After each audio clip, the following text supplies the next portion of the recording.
Hello and welcome back to the Studio Canal Presents podcast. My name is Simon Brew from Film Stories magazine, and this is a podcast celebrating one of the biggest and deepest film libraries in the world. Studio Canal's extensive catalogue of films brings together cinema from around the globe, going back over a century. The full library is over 6,000 titles strong and includes everything from 21st century classics such as Mulholland Drive and Four Lions, international favourites such as A Prophet and Train to Busan, and comedy gems like LA Story and School for Scoundrels. And we're going to do our very best to explore it all in this podcast. Along the way, we flag up new releases and re-releases, films you might have seen, films you might not have seen, but hopefully we'll be adding a movie or two to your watch list as we go. Across previous episodes, we've explored Apocalypse Now, The Railway Children, The Third Man, and the work of Arnold Schwarzenegger. This time, well, we're delving into French New Wave cinema, and in particular, Jean-Luc Godard's debut feature, Breathless. Here's some music just to set the scene. New York Herald Tribune!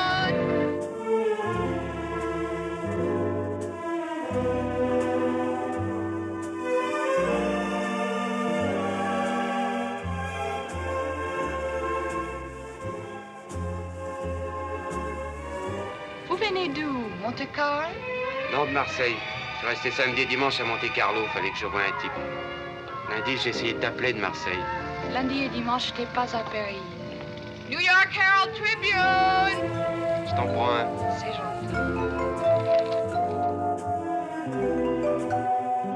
That's a clip from Breathless, or À bout de souffle, Jean-Luc Godard's groundbreaking 1960 debut film starring Jean-Paul Belmondo and Jean Seberg.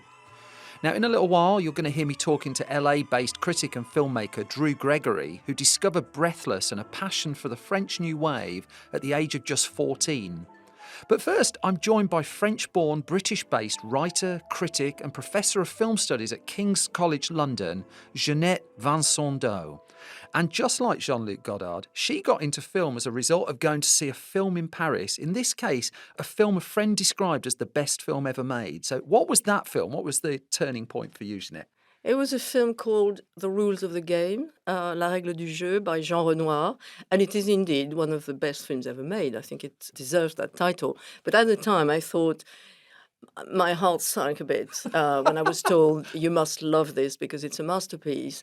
But it's going to Cinémathèque in Paris in the early 70s that got me into film. And in a way, it's almost like a cliche today to say that because, of course, that's how the new wave filmmakers got into film, by watching films at the Cinémathèque. So I feel honoured to be in that tradition. So you mentioned there the Cinémathèque, and that was part and parcel of what became known as the French New Wave. And I just wonder, can you set the scene for us? Can you tell us what the French New Wave was for those who've not heard of it before or don't quite get what it is? Well, the French New Wave is a film movement that started in the late 1950s with films by François Truffaut, Alain Resnais, Claude Chabrol and Jean-Luc Godard. With Breathless. But what was special about it is that these filmmakers first started as critics, and they started as film critics in a way which was very unusual at the time. Yeah. So to understand the emergence of the New Wave, you have to place yourself in Paris after the war, and it's a period after the German occupation of France where the French film industry becomes much more organized, partly thanks to the Germans, and then the hold of the unions at the time. So it becomes much more professionalized. Yeah. And at the same time, there is a new film culture emerging at the Cinémathèque Française, the French Film Archive, basically, which started in the 30s. But after the war, it showed a lot of American films that had been banned during the war, all these wonderful film noir and so on. And there was a group of young men watching these films and being completely overwhelmed by them. And unlike the more established filmmakers in the French film industry, they didn't have the traditional training. Their training was watching films, basically, and then writing about them. So they first became film critics, writing for journals like Les Cahiers du Cinéma, and then through that writing became interested in making films. Their position was very polemical. It was a kind of Oedipal rebellion against the father figures of French cinema. And although they recognized a few masters like Jean Renoir, for example, Mostly, they wanted to make films differently. I mean, when I first hear a term such as new wave or something like that, my question tends to be also, what's the old wave? What is the rebellion against? The rebellion was against the establishment of French cinema at the time, what they called the tradition of quality. Films that were actually wonderful. And so, in a way, they managed to turn the word quality into a term of abuse, to say, the tradition of quality films by people like René Clair, Henri-Georges Clouzot, Claude Autant-Lara, were actually wonderful films, extremely well made, beautiful photography. They're usually made in a studio with very well constructed stories, with a beginning, a middle, and an end. Yeah. And they wanted something which would be more spontaneous, and to achieve that, they had to break the rules. So that new wave, the basis of it is breaking the rules of that established, well-made tradition of quality cinema. But how easy was that to do? Because if we talk about a modern filmmaker now wanting to push against something, they'll pick up a smartphone. The equipment is right in their hands. But what about back in like the late 1950s when they were starting thinking about doing these films? You're right that it was, of course, difficult. It was more difficult than it would be today. But they were helped by the fact that there were changes in the technology. So lighter cameras were being made, sound equipment that was easier to carry around, and so on. And so one of their credos of the New Wave was to shoot films on location, to do away with the studio. Yeah. And so New Wave films are immediately recognizable compared to the established cinema, French cinema of the time, because they shot on the street, they shot in real apartments, in really poky rooms, and so on. Of course, one of the great paradoxes was at the same time they adored American cinema and they adored American studio cinema.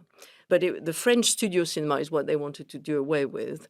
They wanted to make films, of course, that were cheaper as well, and they got producers interested in financing those new kinds of films that realized also you could make a film with a small budget and in some cases, like Breathless, make money. Of course, not always, but in some cases it worked. And also an important thing was that the mainstream traditional quality French films used big stars, people like Jean Gabin, Michel Morgan, and they said, well, we don't want to use these stars. And Truffaut has a famous phrase saying, I will never use Jean Gabin, I will never use Michel Morgan, and so on. Of course, partly it's because they could not afford them. So they created their own stars. People like Jean-Paul Belmondo, Anna Karina, who was Godard's wife, who appeared in a lot of his films after Breathless. It's a new look to the films and also new performances and also new types of characters, a modernity in the cinema.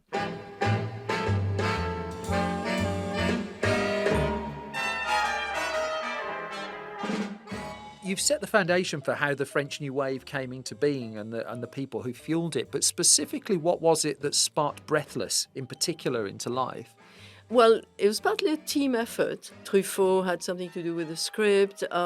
What's interesting when one thinks of Breathless today as possibly the most iconic French New Wave film is that it actually came rather late.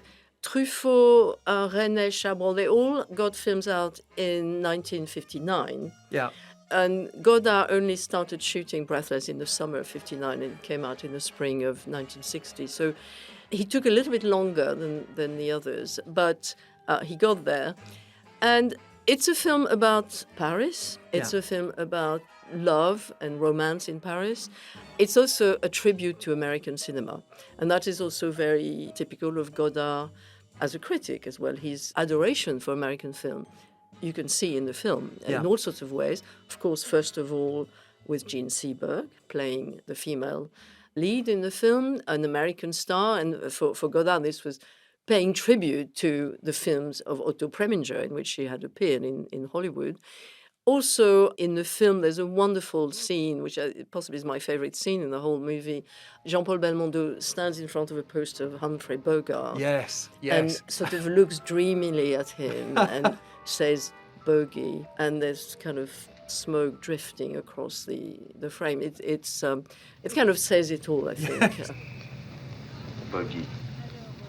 But at the same time, and I think that's what made the film also so popular, it's in Paris, and it's not, I think, by chance. Godard chose some of very iconic images of Paris, the Champs-Élysées, Place de la Concorde, Montparnasse. So as soon as we get to Paris, we are on the Champs-Élysées, and the first meeting on screen of Belmondo and Jean Seberg. It really works because it is the Champs-Élysées, and you can see that they are walking on the Champs-Élysées. It's not a sort of a retro projection. They're there. And in fact, when you look carefully at the film, if you watch it again and again, you become very aware of passers-by looking at them and are clearly looking at the camera, which of course is one of the rule breaking of the film, because it's Godard saying, I don't care. Normally, you shouldn't have people looking at the camera, but you see passers-by, looking at the characters and so on. In your eyes, when you were saying, when you watch it again and again, I got the sense you really watch this again and again. What's your count? Well, I've lost count, actually.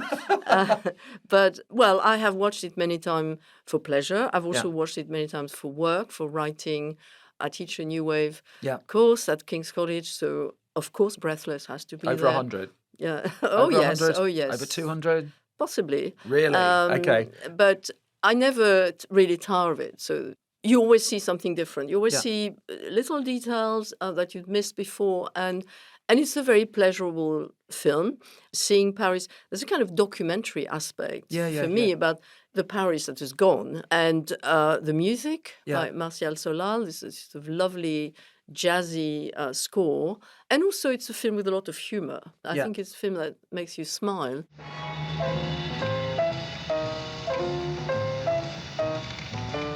Hélas, hélas, hélas. Breathless, then, is also credited with popularising the jump cut. So what is the jump cut and how does Godard use it in the film? Well, jump cut is when you have a visible disjunction created by cut where the camera stays more or less in the same position, but characters seem to jump. And it's credited to one of those inventions by mistake in early cinema where people would be filming and the camera got stuck and then it gets filming again. So it looks like people have jumped 10 meters or something. And so there's a legend about Breathless, which is that when it was finished, it was too long. And Godard was told you have to lose 20 minutes to half an hour. And the legend is that he just cut any old, which is not true. It's important to say. Print that the legend, right? Yes, print the legend, and the legend is often printed. But he did cut a number of shots, but not just anywhere, but partly to give it more rhythm, to accelerate the rhythm of the film. It's a film which is, and it feels very fast. The character is on the run. You have moments when the camera seems to suddenly jump. There's a scene where Belmondo and Jean Seberg are in an open-top car driving through Paris, and they're driving on the Place de la Concorde.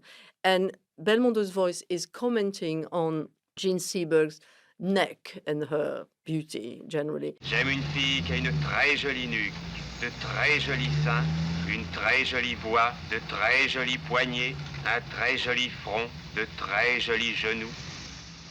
And when you watch the scene, you see that the camera seems to jump. It's almost like they film a minute that has been cut. So you are aware of the disjunction. And of course, Godard did not invent the jump cut. It existed earlier, but he made a systematic use of it in the film, in some of the scenes, not all the time.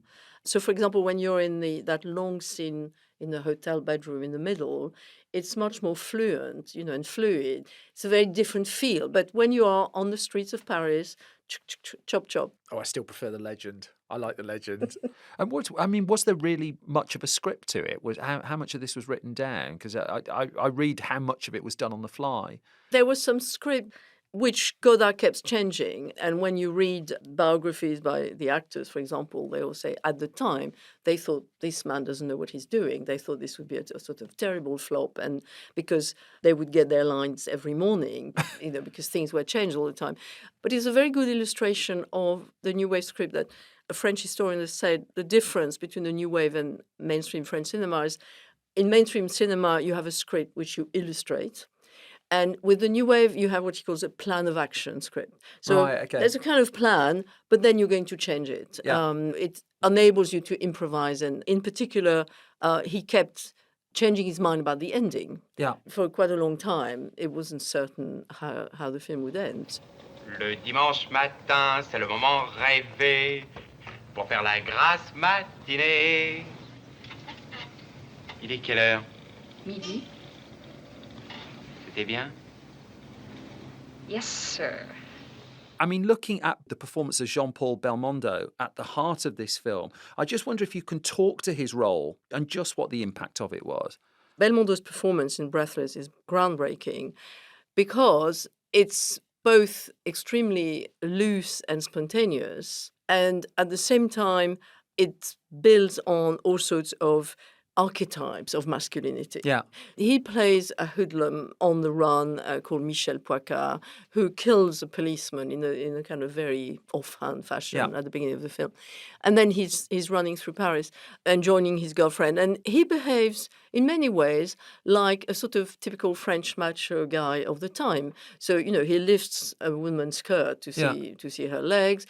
He steals money from a former girlfriend. He's remarking on the fact that Jean Seberg doesn't wear a bra under her T-shirt. He's kind of absolutely what we would say today unreconstructed as a macho man. At the same time, and I speak as a feminist, I absolutely adore him in the film because he's funny. He also has an incredible physical presence. And Belmondo was a sportsman. He was a boxer. And one of the pleasures of the film is actually watching him move. He's extremely at ease with his body, and in a way which is charming rather than oppressive. It's also a fact that one can analyze Godard's film like most of the New Wave, and this has been done by a number of feminist writers, as a film which is a very masculinist film. Yeah. And it's interesting that if you look at the character played by Jean Seberg, you could say this is a modern woman. She wants to become a journalist. She's a student at the Sorbonne. She wants to do something with herself. And yet the film, in a way, belittles her ambition, sort of almost systematically. And when she meets another journalist who gives her a job, he immediately makes a pass at her. Yeah. So I think there is something in Breathless, but also in the whole of the New Wave, most of the New Wave films, that kind of course, betrays the fact that they're made by young men. And you can also see the character played by Jean-Paul Belmondo as a kind of alter ego of the filmmaker, of Jean-Luc Godard. Godard was on a bit of a winning streak throughout the 1960s after Breathless. Right. So do you have any favourites amongst his later movies? Are there ones that our listeners should seek out in particular, do you think? Well, it's almost a cliche, but I certainly prefer Godard's 60s work to what he made. Because he went on working up to, quite recently, in fact, not long before his death. I'm very fond of Breathless. I'm also particularly fond of Le Mépris, Contempt, a film made in 1963 with Brigitte Bardot, because I'm interested in her as well. And I think the meeting of Godard and Bardot is absolutely extraordinary. And it's a very, very beautiful film. It's a color film, cinemascope. But it's also a film about, it's very Godardian in the sense that it's very self-reflexive. So it's a film about so-called the end of cinema. Godard is saying cinema is dead already in 1963, which didn't stop him making films until the 2010s. But it's very typical of Godard, of this paradox of, to me, Le Mépris may be his most beautiful film. It's just the color, the music, Bardot. It's shot in Rome and in Capri. It's extraordinarily beautiful. And with it, he's saying cinema is dead, while celebrating it, in the most exquisite fashion. I'm very fond of Alphaville, 1965, a sort of science fiction film, again, shot on the streets of Paris in real buildings and so on. But he manages to give this feel for the future. C'était ma première nuit à Alphaville, mais il me semblait déjà qu'une longue suite de siècles l'avait précédé. Quelque chose ne tournait pas rond dans la capitale de cette galaxie. I think with, somebody who made Breathless, Contempt and Alphaville, to me would be enough masterpieces to last a lifetime. Ginette Vincendeau, I mean, you've given us an awful lot of films to watch there. Just before we let you go, can I trouble you for two more? Because what we love to do with our guests on this show is we ask them to dig into the Studio Canal archives and pick a dream double bill. Yeah. So we've warned you this is coming. I'm just curious, which two films did you pick for us? Well, first of all, I would say your archive is so rich that it was quite difficult to pick two. But I picked Le Corbeau, The Raven, a film made during the war by Henri-Georges Clouzot, 1943, and also Mr. Klein, a film made, in fact, by an American director, Joseph Losey, in the 1970s, but shot in Paris. And both are linked by the theme of the war. The Raven was made during the war, and it's about people writing anonymous letters to accuse people of something, which, of course, in real life in France during the war was something people did. One of the most shameful aspects of the German occupation, where people would write and say, my neighbor is a Jew, and things like that. In the film, it's slightly different, but it's about people accusing people through those letters, which are very toxic. But it's a fantastic film. It's a beautiful black and white, very noir film. I think one of the original film noir. And then Mr. Klein, it's a reconstruction of the occupation period. And it's about a character called Mr. Klein, played by Alain Delon, who becomes accused of being somebody else, of being another Mr. Klein. And the film entertains this sort of ambiguity about, are there really two characters or is it just the same one? Again, it's a film about denouncing people, but both films are really about the impact of the war in France, and also about identity, about who are these characters. So it's also interesting that in the 1940s and in the 1970s you have those two films, and I think two really fantastic films, really two masterpieces that everybody should see. That sounds like a spectacular double bill. Ginette Vincendeau, thank you very much. Thank you for inviting me.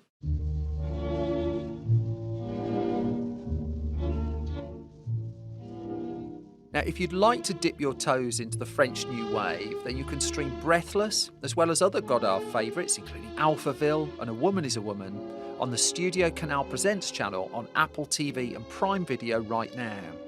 Ginette's recommendation, The Raven, or Le Corbeau, well, that's on there too.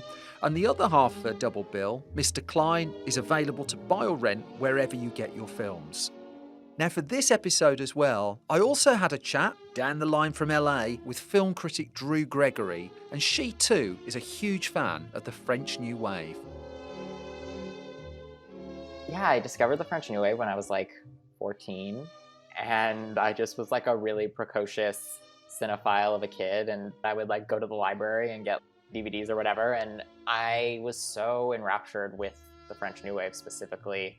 And I think there is something for adolescence, just the coolness, right? Like it's just when you're a teenager watching these people who just like seem to be filling these roles so expertly. I mean, the most embarrassing way that the French New Wave changed my life is that when I was like 14 and I watched Breathless, when I was in high school, I must have watched it dozens of times. I was doing the thing that Jean-Paul Belmondo does, the like Humphrey Bogart imitation, where he's like rubbing his lips, and my lips were all chapped because I was like trying to be a cool guy.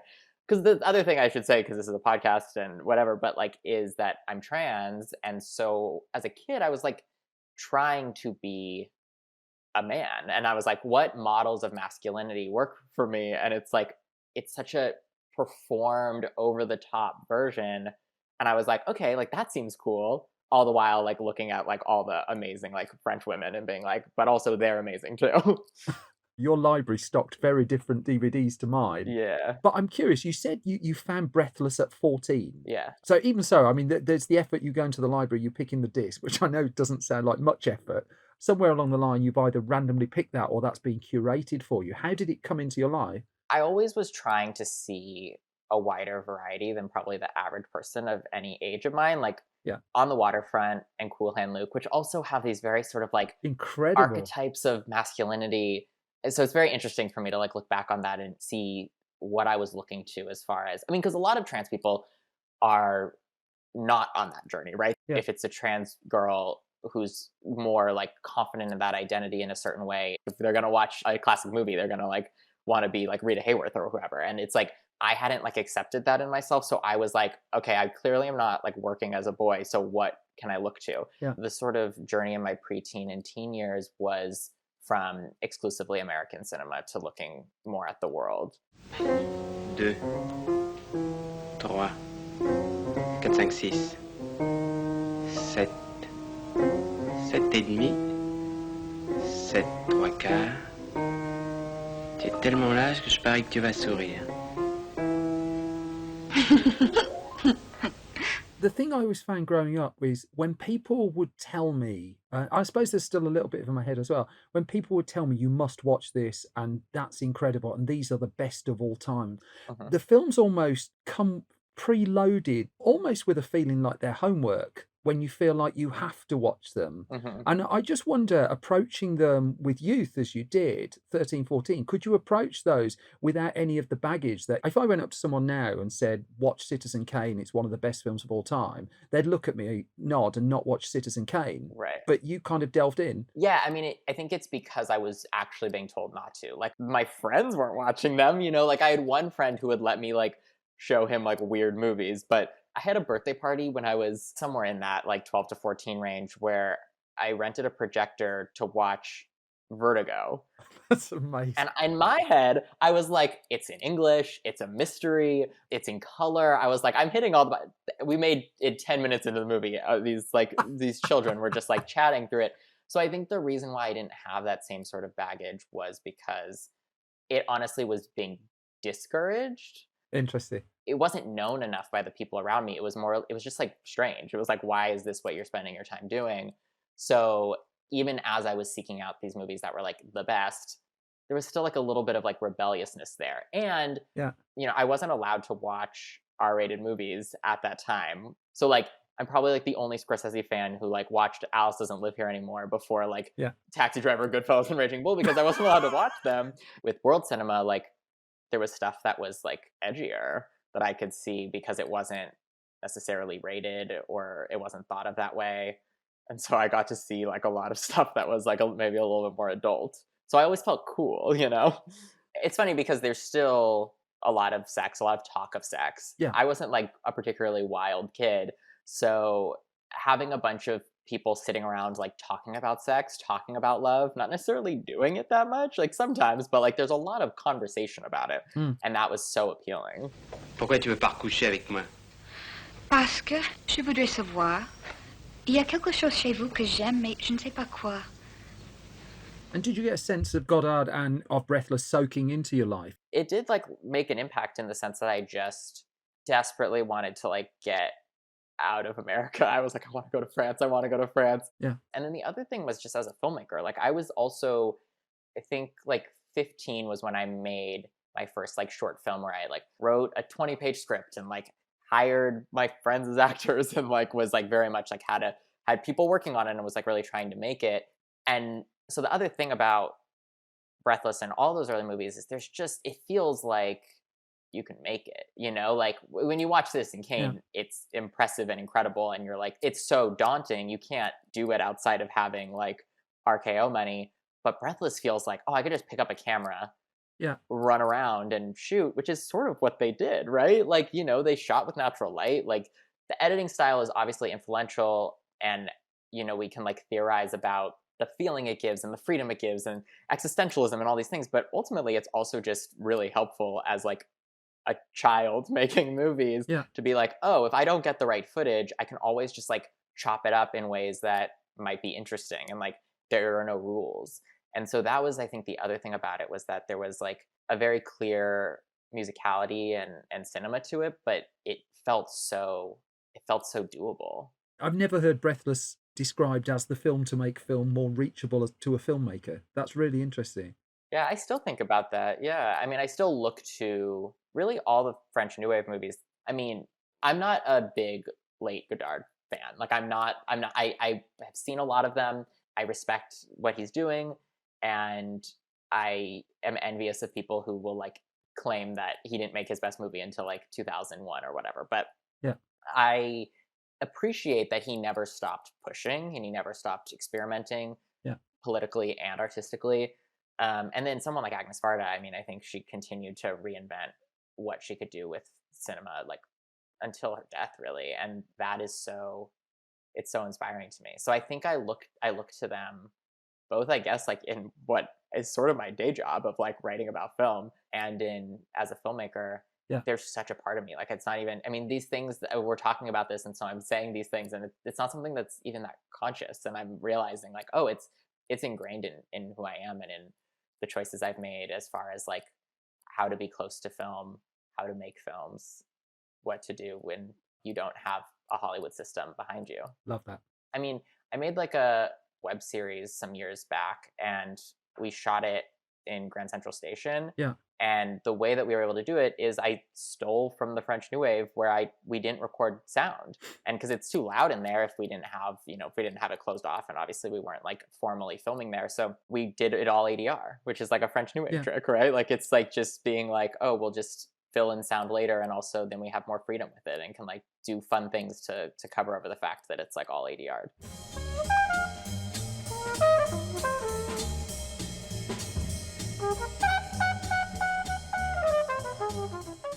Where would you place Breathless? How would you describe it? Would you say it's a romance? Would you say it's a crime film? How would we get someone who's never considered watching it to take a look? That's a really good question. I think like the way I would pitch it excitably would be like everything that you've watched in your, like, you know, if my friends are born in the like 80s and 90s, like the things that you've watched, it was influenced by this. Like it has such, these films had such an impact. And it's so fun to get to like see that lineage and see how fresh it still feels, even though it's impacted all these movies. Yeah.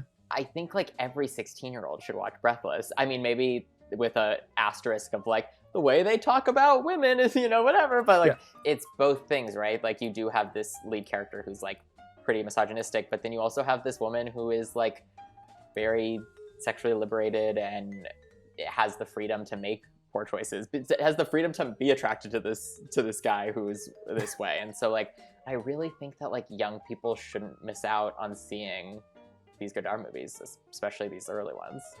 I love how we've resolved this. How do we get people to watch Breathless? Is we're now going to pass into law a mandate that says we're going to do a sort of Logan's Run thing. Every 16-year-old has to watch Breathless. Or at least they're given a copy. They don't have, if they can make the choice they want to make. But I do just think that like I mean, rewatching Breathless last night, like I just felt it was one of those things where I was like, I don't know how I feel watching this now, but I can't even wrap my head around that because I turn it on and I'm 14. You know, like I still feel so excited by it.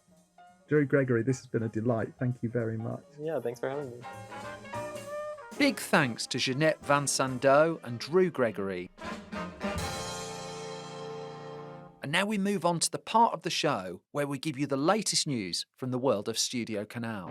Now, I never miss an excuse to bring up Doctor Who on this podcast, and cunningly, I've managed this episode to sneak in another mention as well. Because earlier this year, the two Doctor Who big screen adventures, that would be Doctor Who and the Daleks and Daleks Invasion Earth 2150 AD, both starring Peter Cushing, well, they arrived on 4K Ultra HD Blu-ray disc with gleaming remasters. For the collector, though, there's now something even more special with the upcoming release of brand new vinyl sets of both films. Now with these, you get a 12-inch picture of the main artwork from the respective movie, 12-inch art cards, and the soundtrack from the films as well on vinyl record is included. Each individual set is rounded off with the 4K disc itself and a Blu-ray on top of that, and both go on sale from the end of October. Wait. What is it? Listen. It's coming from over there. Also available around the same time, a quick reminder that Christopher Lambert and Sean Connery are doing battle in the 4K Ultra HD Blu-ray release of the much-loved Highlander. Now, it spawned a franchise, this one, which is all the excuse again that I need to roll out the "there can be only one" quote from the first film. There can be only one. But the original is, and even the most ardent Highlander fan would have to admit this, by far, far, far the best. Also, the Studio Canal Vintage Classics line of discs is expanding again, and there's a slice of Hollywood history arriving on Blu-ray with The Sleeping Tiger. Now, if you've not heard of this one, it's a 1954 British film noir that marks the first collaboration between star Dirk Bogarde and filmmaker Joseph Losey. Go on, 11 o'clock, time we went. Absolutely not. I'm having too good a time. I'm ready for a showdown anytime you are. Now, further down the line, Bogarde and Losey would unite on films like The Servant in 1963 and Accident in 1967.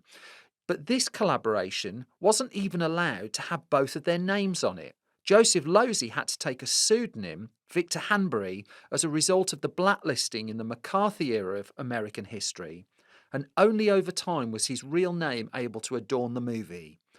Look for this one arriving on disc on November the 7th. And just as we were about to record this episode, came the confirmation that Walter Hill's cult favourite, The Driver, an inspiration for filmmakers such as Quentin Tarantino, Edgar Wright and Nicholas Winding Refn, well, it's coming to 4K Ultra HD Blu-ray. Ryan O'Neill and Bruce Dern lead the ensemble for it, and we're going to be talking a lot more about this in a future episode of Studio Canal Presents. Do you ever get caught on one of your jobs? Hasn't happened yet. And that's it for this episode of Studio Canal Presents. To find out more about Studio Canal films and the Studio Canal Presents Apple TV and Prime Video channel, you can visit www.studiocanal.co.uk or follow Studio Canal at Studio Canal UK on Twitter, Instagram and TikTok. And with that, I'm off to jump on the nearest Eurostar. You all take care and au revoir.